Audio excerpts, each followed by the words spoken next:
هذا البرنامج برعاية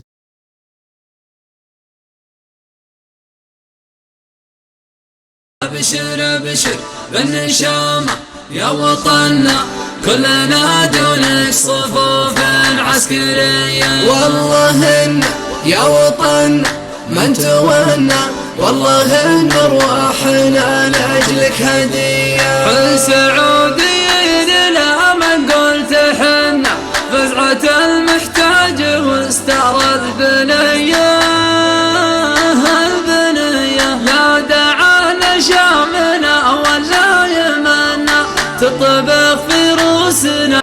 درست في مدرسة محمد بن عبد الوهاب الابتدائية، وأسامة بن زيد الابتدائية أيضا، ثم متوسطة عرعر وثانوية عرعر، وتخرجت من مركز العلوم والرياضيات. عملت مدرسا في متوسطة النعمان بن مقرن، ثم مديرا لها، ثم مديرا لثانوية عرعر، ووكيلا لثانوية عرعر بعد أن انهيت الدراسة الجامعية، ثم مشرف الإدارة المدرسية، ومديرا للإشراف التربوي، ثم مساعدا لمدير التعليم. طبعا كنت رئيس للنادي الرياضي بعرعر، وكذلك رئيس المجلس البلدي، ثم رئيس لمجلس إدارة النادي الأدبي. طبعا في فترة الطفولة لم تكن يعني الأماكن الترفيهية موجودة بكثرة، ولكن كان عندنا فترتين للترفيه، فترة بالنهار وفترة بالليل.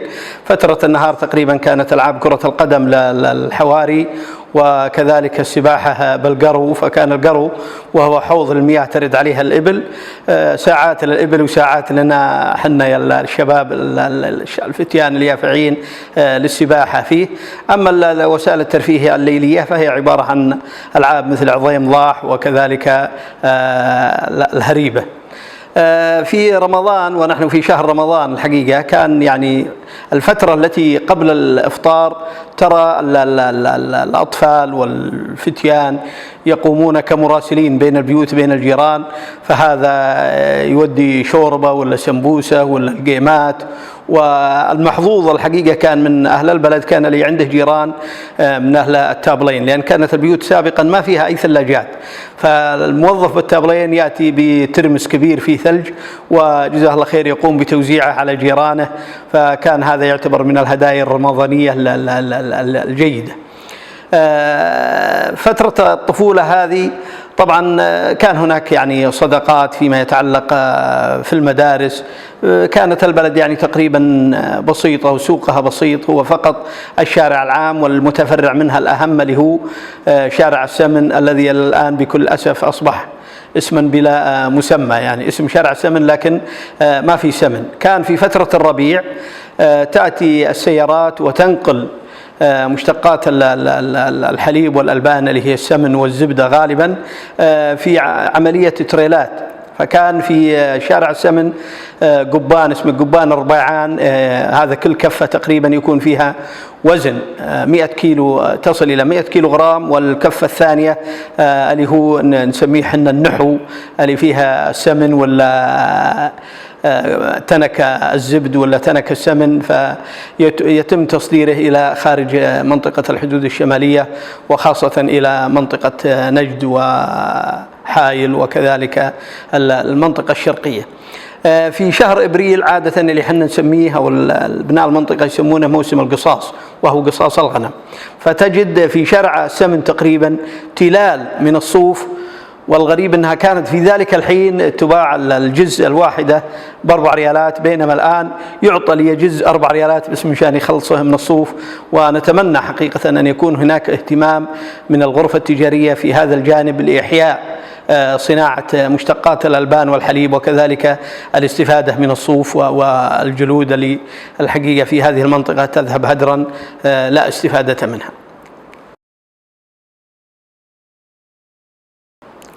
طبعا عملت معلم، ثم وكيل، ثم مدير، ثم مشرف إدارة مدرسية، ثم مساعدا لمدير التعليم، إلى أن تقاعدت عام 1428 وأنا مساعد لمدير التعليم.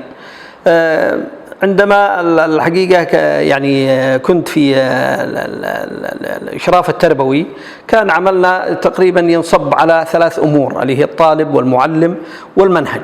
الآن بكل أسف أصبح يعني الإشراف التربوي لا يقوم بعمله بل يقوم بأعمال الآخرين، وبالتالي أصبح عملاقا منهكا وليس نائما كما يروج له البعض.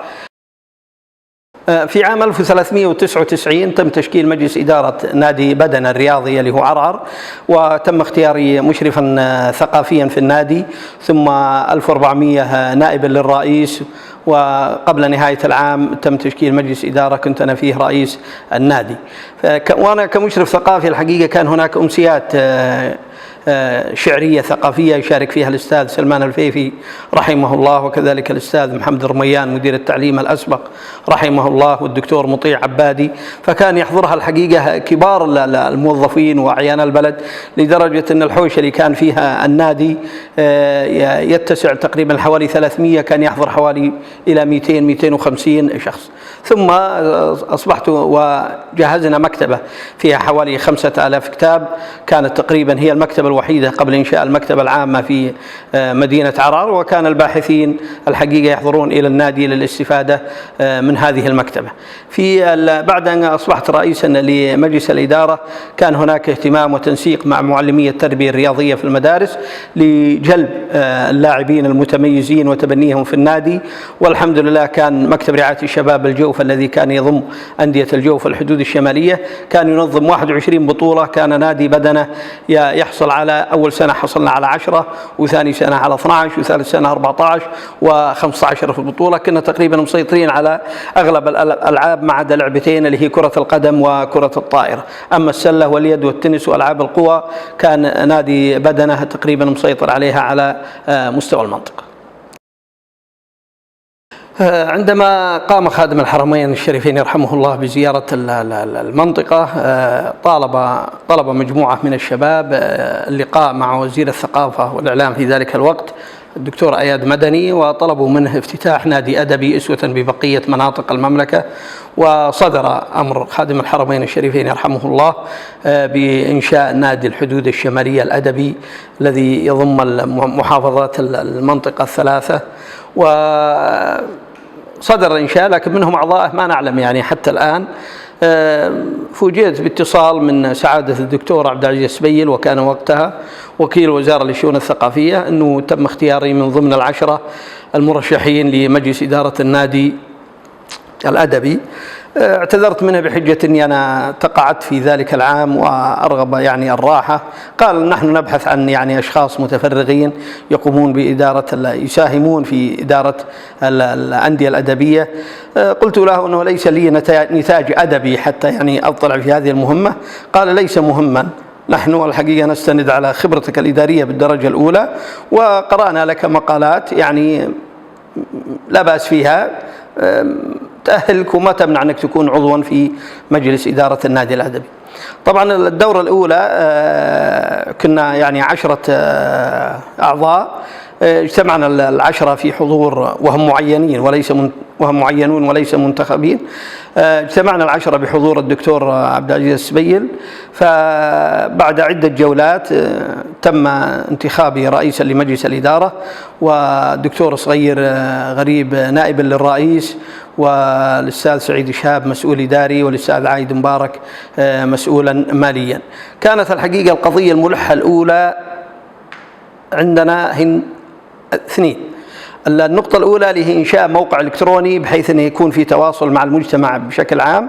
النقطة الثانية هي الحصول على قطعة أرض للتخطيط لإنشاء مبنى للنادي وليس مبنى مستأجرا.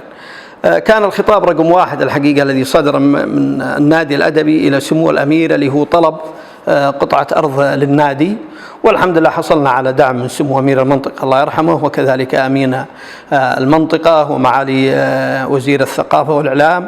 والدعم الأهم كان من صاحب السمو الملكي وزير الشؤون البلدية والقروية، وحصلنا على قطعة أرض تقريبا كانت مساحتها 10,300 47 متر، وكانت عبارة عن 3 قطع في جزء من بلوك واحد يتكون من 4 قطع.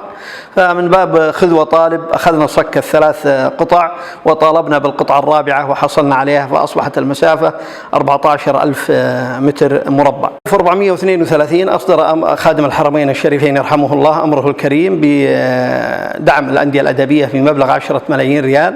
فرأى مجلس الإدارة أن هذا المبلغ يجب أن يخصص لإنشاء مبنى على الأرض التي تم الحصول على صكه.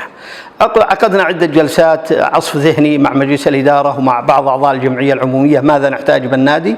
نحتاج مسرح، نحتاج قاعات مكتبات، مكاتب إدارية، مدرج روماني إلى آخره. تم الاتفاق مع المهندس، تم التخطيط الحمد لله. خشينا أنه إذا تم الإعلان بالصحف يأتينا أما أسعار عالية جدا أو يأتينا مقاول كسول جدا ممكن ما ينتهي المبنى إلا بعد 9 سنوات. طلبنا من الوزارة يعني تكليف مجلس الإدارة بإجراءات الإعلان عن المبنى وكذلك المخطط والكراسة العطاءات واختيار مقاول يعني يكون جيد للمبنى. فوافقت الوزارة وتم الشخوص الميدان وتم اختيار 4 مقاولين جيدين في التنفيذ وتم مخاطبتهم. لما جاءت الأسعار رست على واحد منهم والحمد لله تم إنجازه في 18 شهر، وافتتحه سعادة وكيل وزارة للشؤون الثقافية وسعادة وكيل أمارة منطقة الحدود الشمالية في 7 رمضان العام الماضي. وهو الحمد لله يعني نعتبر احنا آخر نادي أنشئ في المملكة وأول نادي أنجز مبنى.